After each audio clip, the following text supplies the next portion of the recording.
Hello guys, welcome to my YouTube channel Physics Study Point AMMB। कल हमने wave guide के बारे में सब कुछ पढ़ लिया था। आज हम रेक्टेंगुलर वेव गाइड के लिए TE और TM मोड डिस्कस करेंगे। जैसा कि आप जानते हैं सब, और मैंने बताया भी था पहले कि रेक्टेंगुलर वेव गाइड है, सबसे पर्टिकुलरली या मोस्ट कॉमनली इसी को यूज करते हैं। तो इसकी बात को लेते रेक्टेंगुलर वेव को लेके हम TE मोड को डिस्कस करेंगे। The most commonly used wave guide is that of rectangular cross section having inner dimension A and B। जैसे कल मैंने बॉक्स का एग्जांपल दिया था आपको, आज भी मैंने फिगर डाला है कि A है हमारा x डायमेंशन के अलोंग, वो ग्रेटर देन होता है। हमारा रेक्टेंगुलर वेव गाइड की कंडीशन ही ये है कि x डायमेंशन के अलोंग जो कांस्टेंट है, जो यह साइड है, वो हमारी वाई डायमेंशन के अकॉर्डिंग जो हमारा कांस्टेंट उससे हमेशा ग्रेटर देन होता है, और हमारी जेड डायरेक्शन के अलोंग वेव प्रोपेगेट करती है। A rectangular wave guide is a conducting cylinder of rectangular cross section use to guide the wave propagation. जो रेक्टेंगुलर वेव गाइड है वो एक कंडक्टिंग, जो मतलब कंडक्टर का बना हुआ सिलेंडर टाइप होता है, और उसका प्रयोग हम वेव सिग्नल को एक जगह से दूसरी जगह प्रोपेगेशन के लिए यूज करते हैं। Rectangular wave guide is commonly used for the transport of signal having frequency 3 to 300 gigahertz. जो मोस्ट कॉमनली जो हम सिग्नल को हम रेक्टेंगुलर वेव गाइड के थ्रू भेज सकते हैं, उसकी फ्रीक्वेंसी की रेंज 3 से लेकर 300 गीगाहर्ट्ज तक होनी चाहिए।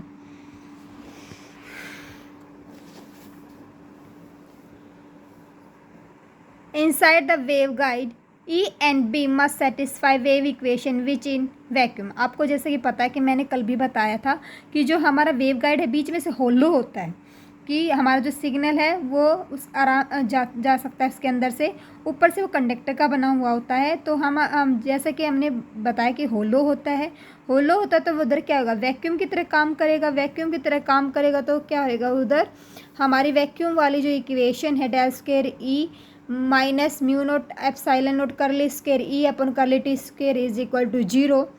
That is implies del square E is equal del square E minus 1/c square curly square E upon curly t square is equal to 0, और del square E is equal to 1/c square curly square E upon curly t square.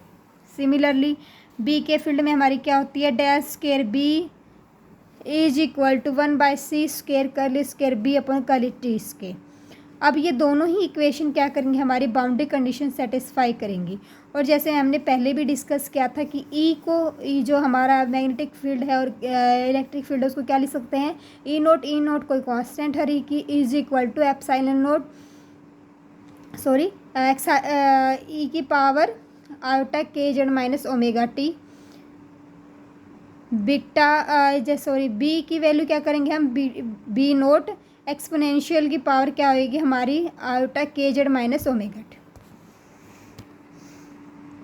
These wave अभी हमने बता दिया कि अब हम क्या करेंगे, इन वैल्यू को यूज़ करेंगे हम इक्वेशन 1 और 2 में। 3 और 4 को हम यूज़ करेंगे 1 और 2 में। अब क्या करेंगे, हम इसका सॉल्यूशन निकालेंगे। तो हम आपको जैसे मैंने पहले भी बताया था कि TE मोड जब होता है जब EZ की वैल्यू 0 होती है, और TM तब होता है जब BZ की वैल्यू 0 होती है। तो हम जो अब इक्वेशन है हमारी, अब EZ की वैल्यू तो 0 होगी, तो हम इक्वेशन 1 को तो सोल्व नहीं करेंगे, सिर्फ इक्वेशन 2 को सोल्व करेंगे। तो इक्वेशन 2 को सोल्व करेंगे हम वेरिएबल सेपरेबल मेथड से। तो हमने ली BZ की वैल्यू मान ली, हमने माना कि जो हम इक्वेशन 2 में पुट करने के बाद जो हमारी इक्वेशन बनी उसका सॉल्यूशन क्या है, BZ x y x किसका फंक्शन है, स्मॉल x का, और कैपिटल Y फंक्शन है y का। तो अब हमें इस x की वैल्यू और कैपिटल Y की वैल्यू निकालनी है। जैसे कि हम पहले भी वेव गाइड में डिस्कस कर चुके हैं कि जो हमारी इक्वेशन आई थी EZ और BZ के इनटू में कुछ कोफिशिएंट, वो इक्वेशन कुछ ऐसे बनी थी। अब हम सिर्फ BZ के लिए सॉल्व करेंगे, तो हमने BZ की इक्वेशन को लिया है, curly square upon curly x square plus curly square upon curly y square plus omega by c square minus k square into BZ is equal to 0। तो अब क्या करेंगे हम, इक्वेशन जो 5 है उसको है ना 6 में रख देंगे। 6 में रखने के बाद इक्वेशन क्या बन जाएगी कि अब देखो x के रिस्पेक्ट में अगर हम डिफ्रेंशिएट करते हैं तो y क्या एज ए कांस्टेंट वर्क करेगा और हमारा सिर्फ x ही का ही हमारा क्या होगा, डेरिवेटिव होएगा, डिफ्रेंशिएशन होगा विद रिस्पेक्ट टू x से ही कैपिटल x y के लिए क्या करेगा, एक कांस्टेंट की तरफ वर्क करेगा। और b जेड की वैल्यू हमने क्या रख दी, एक्स वाई रखी हमने, तो अब हम डिवाइड कर देंगे पूरी इक्वेशन को एक्स वाई से, तो हमारी इक्वेशन ऐसे बन जाएगी। तो बनने के बाद क्या होएगा कि है ना, दोनों इक्वेशन देखो, दो वेरिएबल में, एक कैपिटल एक्स में है, एक कैपिटल वाई में है, तो दोनों इक्वेशन लेफ्ट हैंड साइड है जो हमारी राइट हैंड साइड की इक्वल तभी हो सकती है अगर दोनों ही कोफिशिएंट हैं जो हमारी इक्वेशन के कांस्टेंट टू सम कांस्टेंट के इक्वल हो जाए। दोनों ही पार्ट के हैं हमारे कांस्टेंट के इक्वल हो जाए। हमने कांस्टेंट मानने माइनस के एक्स स्क्वायर और माइनस के वाई स्क्वायर, और एक कंडीशन भी लगाई minus k x square minus k y square plus omega by c के square minus k square is equal to 0।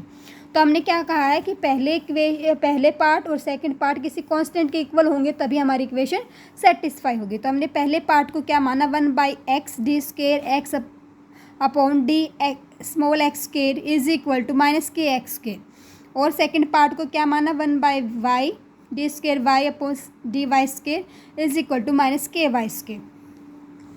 अब क्या करेंगे, हम इन इक्वेशन को सॉल्व करेंगे। पहले x वाले को ले लेते हैं, बाद में y वाले को ले लेते हैं। तो हमने माना ये सेकेंड ऑर्डर की डिफरेंशियल इक्वेशन है, तो हमने माना कि इसका जो सॉल्यूशन है x वाली इक्वेशन का वो क्या आएगा, a sin के x और b cos के x इंटू एक्स।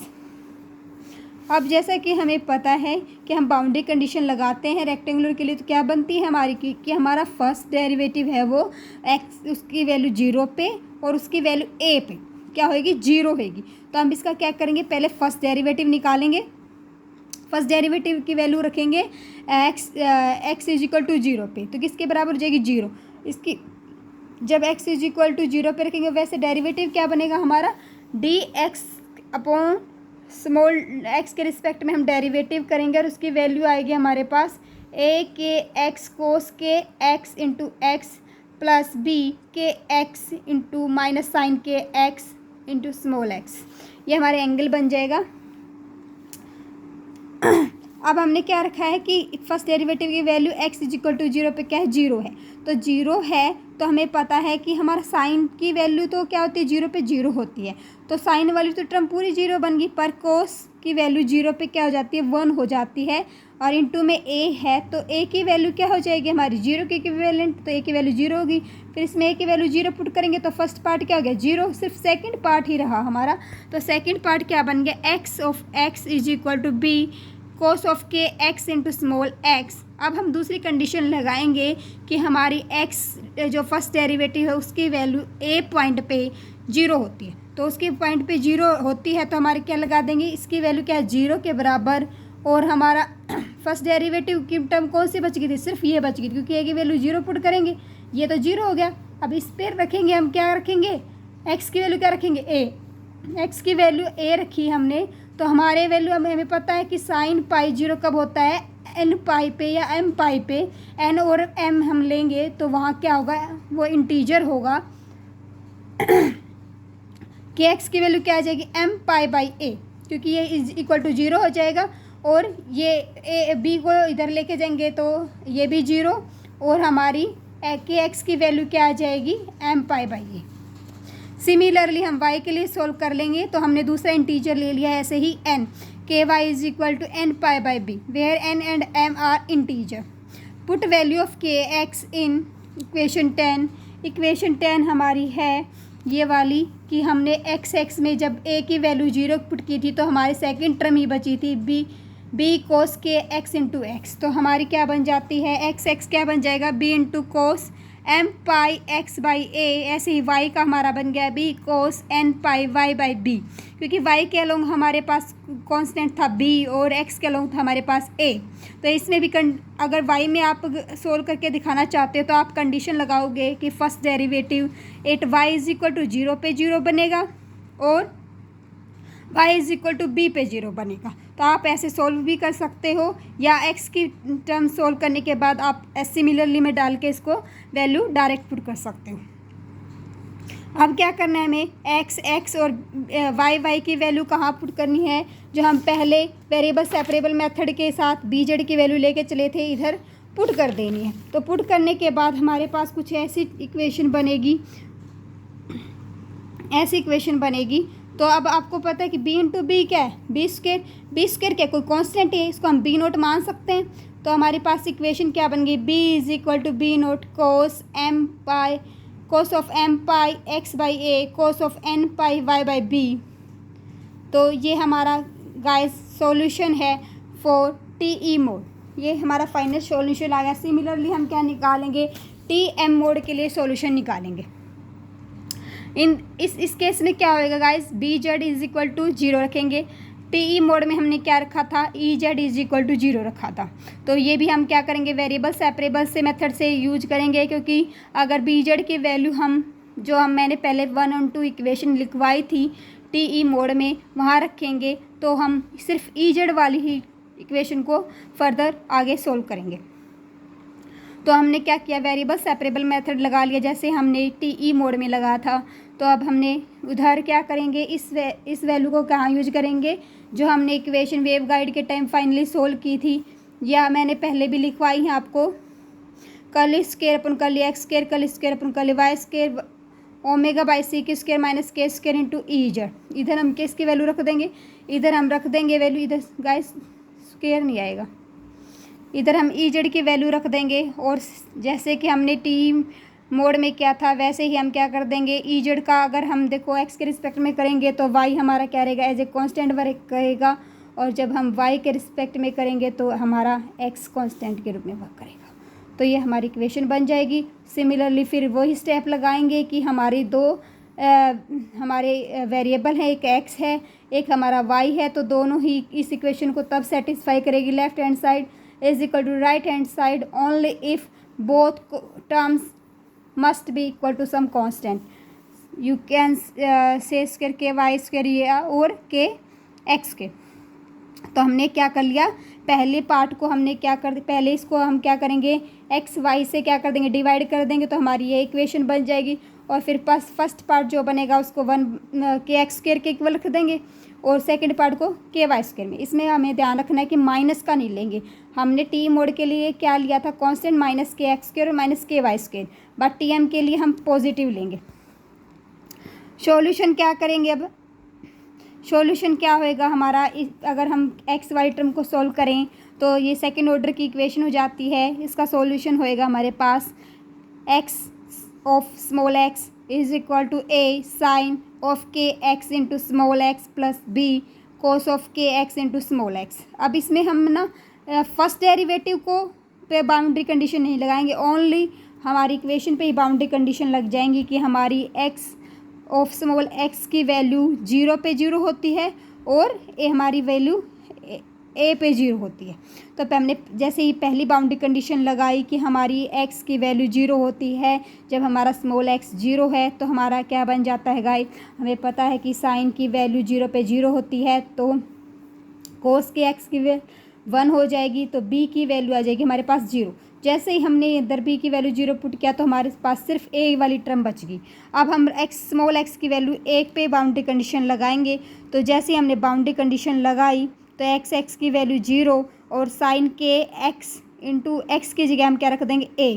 तो हमें पता है कि साइन की वैल्यू हमारी पाई पे या एन पाई भी बोलते हैं, क्योंकि एन वहाँ इंटीजर होता है, 0 होती है। तो यहाँ से हम के एक्स की वैल्यू निकालेंगे कि एक्स की वैल्यू आएगी हमारी n pi by a. Similarly हम अब जैसे वाई के लिए भी सोल्व करेंगे, पहले क्या करेंगे कि एक्स की वैल्यू को क्या कर देंगे 4 में पुट कर देंगे, जहाँ पे हमने बी की वैल्यू 0 रखने पे बाद जो हमारी एक्स की टर्म बची थी is equal to a sine k x into x, इधर हम क्या कर देंगे कि एक्स की वैल्यू पुट कर देंगे, तो हमारी इक्वेशन बन जाएगी कि एक्स की वैल्यू पुट कर देनी है हमें एन पाई बाई ए। तो ये हमारी इक्वेशन बन जाएगी x of small of x a sine of n pi by a x. ऐसे सिमिलरली वाई पार्ट सोल्व करेंगे हम। वाई पार्ट में हम इधर बी रखेंगे गाइस, और अब क्या करेंगे ई जेड में, जहाँ पे हमने वेरिएबल सेपरेबल मेथड में क्या लिया था, x of small x into y of small y, इधर हम वैल्यू पुट कर देंगे तो हमारे पास फाइनल इक्वेशन आ जाएगी। यही हमारी फाइनल इक्वेशन है for T M mode. Thank you guys. अगर आपको मेरा चैनल का कंटेंट हेल्पफुल लगे तो प्लीज़ मेरे चैनल को शेयर और सब्सक्राइब कीजिएगा।